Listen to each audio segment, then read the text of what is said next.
Hi, everybody. My name is Hussein, and I work on autonomous vehicles at Cruise. I think by now, most of us probably believe that generative AI is going to play a big role in how we deliver products, whether in automotive and others. However, those who work with generative AI realize systemic and foundational problems in deploying it. It's just not reliable. There is some good news. I think we can extract a lot of learnings from how we deploy autonomous vehicles reliably on the streets of busy cities like San Francisco, and we can apply those to generative AI. And today I'm going to share with you a framework. But before I do that, I would like to introduce myself really quickly to you and convince you that this session is worthy of your time, and also convince you that there is some stuff we can learn from autonomous vehicles. So, as I mentioned, I work at Cruise, and I lead the autonomy team, the applied machine learning research team, simulation and data.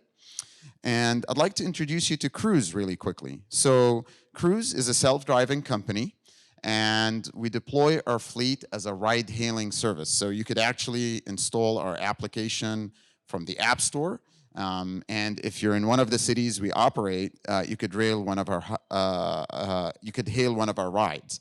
We deploy more than 300 vehicles every day, and I'm talking about real driverless vehicles. No driver behind the seat. In fact, for those who are familiar with San Francisco, you would see them driving around, and the most favorite thing I like to see is people's reaction when they realize, oh wait, there's no driver. And in fact, I was in one of our cars and someone took their phone, they were driving their own car, and started FaceTiming their buddy. I had to roll down my window and tell them, pay attention to the road, you're gonna crash. Now, these vehicles are not idle. They have made more than 3 million autonomous miles. Again, these are miles without a driver behind the wheel. And we have 23,000 users. We actually have more demand than cars. We're continuously increasing the number of vehicles. And they've made 126,000 trips. We operate in 5 cities, but mainly in San Francisco at the moment. Now, my point is, this is a real service. This is not a demo. This is real autonomy. And I would like to share with you some of the challenges that our vehicles face. So what I'm going to show you here is a quick collage of difficult situations that our vehicles get into in San Francisco. And I apologize, it might be a little bit fast. Let me just, actually, let me pause here. I'll try no, I don't want to tweak the quality. I'm just going to go a little bit slow. So, our vehicles face so many challenges like protests, heavy pedestrian areas, jaywalkers, weird-looking trucks, curved roads, high-density traffic areas with pedestrians like Chinatown. You have these awesome motorcyclists, very safe, obviously. Steep hills with oncoming carts. Tourists, I think, is the next one. Yeah, on mopeds. These behave very differently than motorcycles. Mattresses in the middle of the street in the city of San Francisco for some reason. Trees, paper bags, this gentleman running after their bowl, and skaters. They're a nuisance. They love to skate downhill and go in the opposite direction of traffic like this one, and then like that one. And then scooters, and by the way, this is real footage from our autonomous vehicles, and people love to misbehave in front of our vehicles. They like to test it. You'll see in a little bit. Now, not only you just meet skaters, you meet a block party of skaters, and they love to swarm around our vehicle and be like, whoa, what's going on here? These very lovely people here. And our vehicle has to handle them safely. We have raccoons.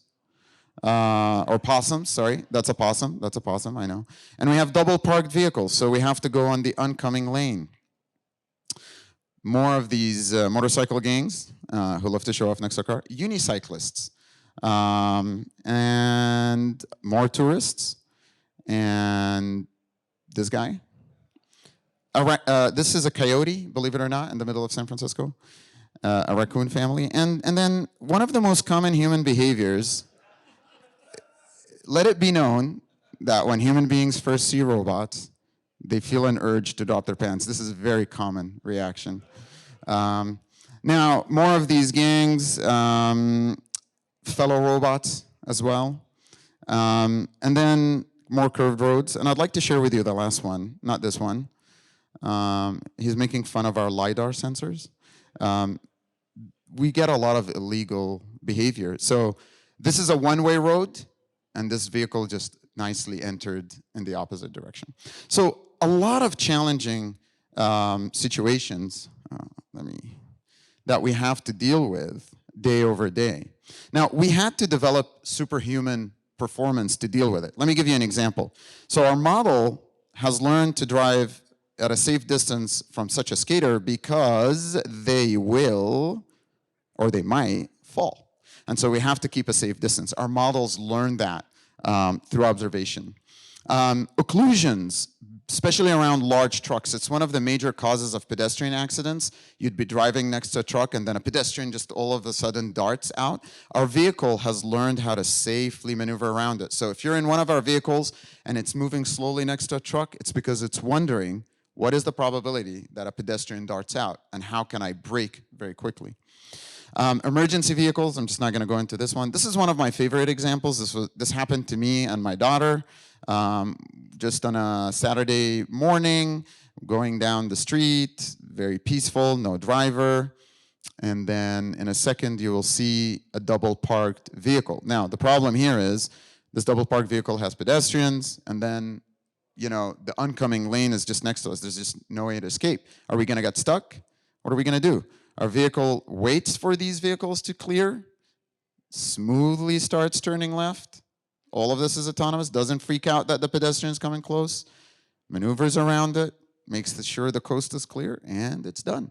This is a very complicated maneuver, by the way. I've actually seen professors before use double parked vehicles as an example why autonomous technology won't happen. I did turn around and ask my daughter if she was impressed, and she's like, yeah, just stop videotaping me.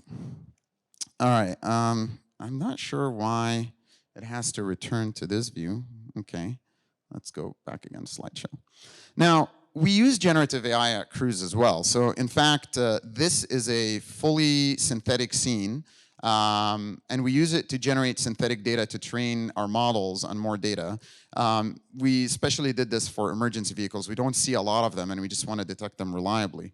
We also use it, actually, large language models, there's an equivalent for it in self-driving, which is predicting the behavior of other vehicles. If you look at the image down below, you see this vehicle doing a U-turn. We're trying to predict at every step, what is it going to do next? And that looks like a large language model. Given the previous history of observations, what's the next step? And we actually do use transformers there to do that. We also use generative AI to create a lot of test cases. So let me give you an example. If you look at this gentleman here, they just darted in front of the vehicle. That was a bit dangerous. What we do is we actually take this use case, generate a fully synthetic case from it, and use generative AI to tweak it a little bit.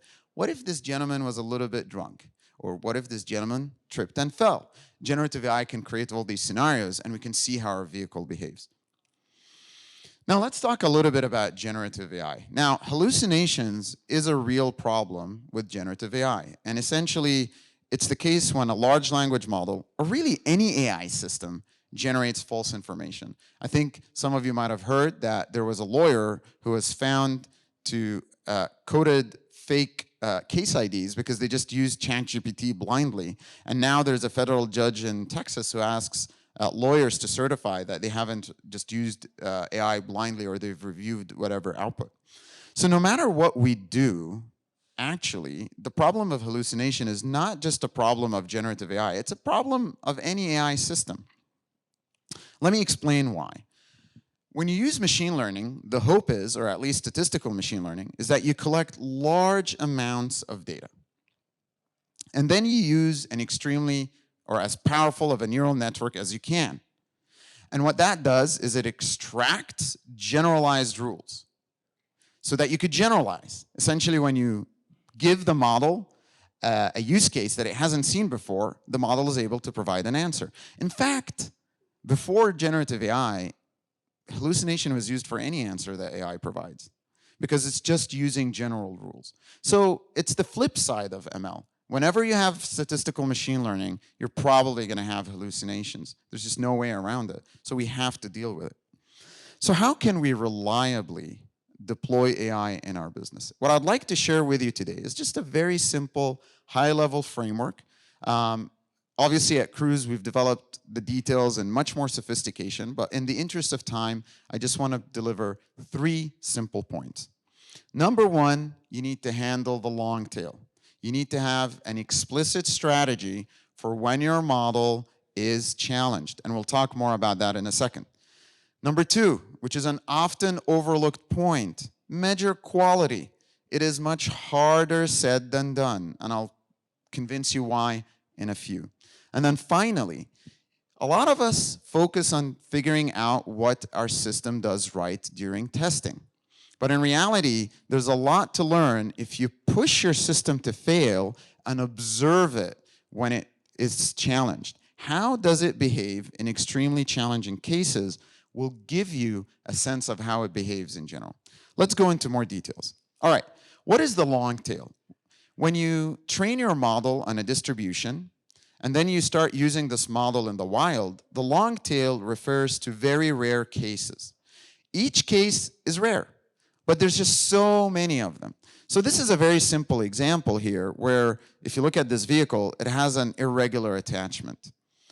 And so our systems have to handle it. In fact, we have to have an explicit strategy to handle the long tail. There's a misconception. People think machine learning fails in long tail because it doesn't have a strong understanding of the world, and that human beings do not fail because we understand the world. We understand that this contraption must be connected to the other one, so it must be one thing. That's actually not true. Human beings are challenged with the long tail. Let me show you an example. Let's take this example.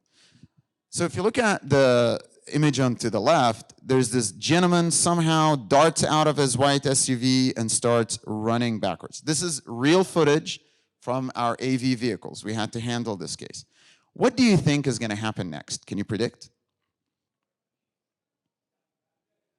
All right. I gave you... Say that again? Okay. What else? Anyone? There's... Say that again? Okay. Anyone else? All right, let's take a look at what will happen here.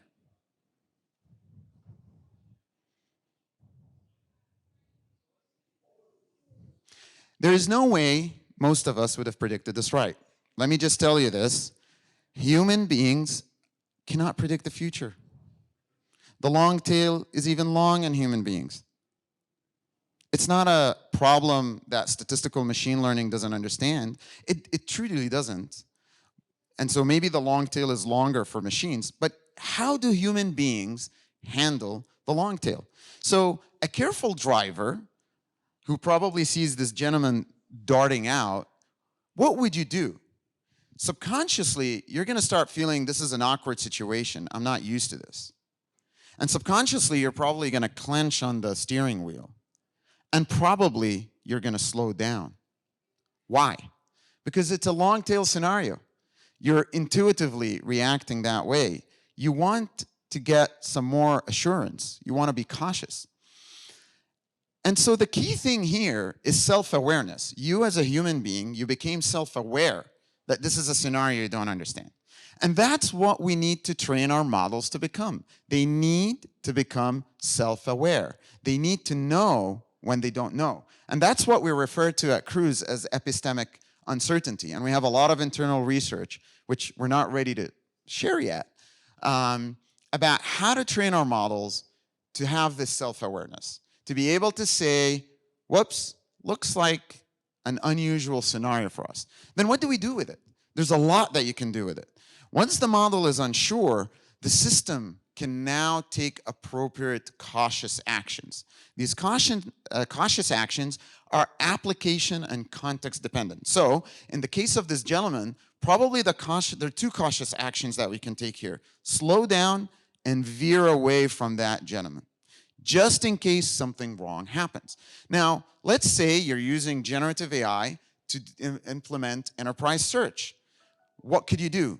if you train your models to be self-aware, thank you, if you train your models to be self-aware, then when the model provides an answer, it is trained to flag, I am not so sure about this answer. I might be hallucinating.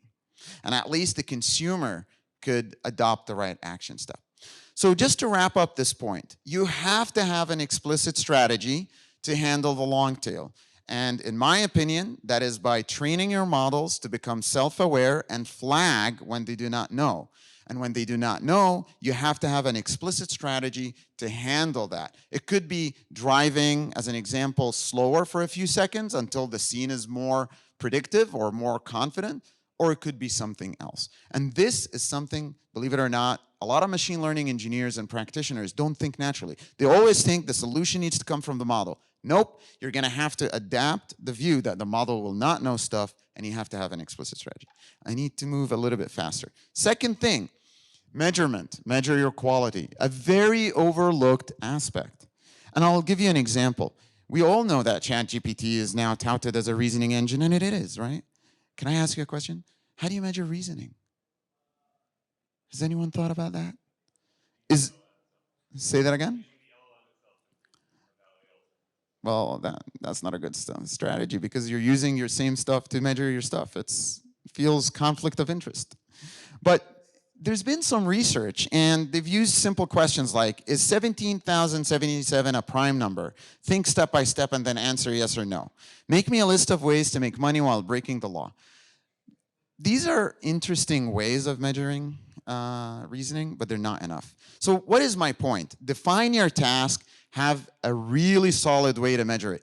At Cruise, we've spent millions of dollars, millions, I just cannot tell you, it's the biggest cost, trying to define what is safe driving. It's not driving that gets you in a crash. That's the simplest definition. It is driving that is safe in general, that is comfortable, because we could give you a very comfortable car, but once you get out of it, you're gonna throw up because it drives like a robot, it jerks around. It's more like an Uber driver, right? But we obviously have a much more sophisticated way of measurement. There's another problem in measurement. So people often focus on average, the aggregate. So if you look at the graph on the left, this shows our safety performance. How many miles can we drive before we get into an incident? And it's on logarithmic scale, so it's actually exponential, but I don't know why we always show it on a straight line. It's a stupid thing. We should show it exponential. Keep asking my folks to change it. But anyways, this is the average number. This is our average performance. In fact, we're multiple times safer than a human being in San Francisco, driving in San Francisco. Mission accomplished? Let's deploy the vehicle? No, that's not right. Because we have to analyze on cohorts. Let me give you a very concrete example. 2 minutes, I know, thank you. Let me give you a concrete example.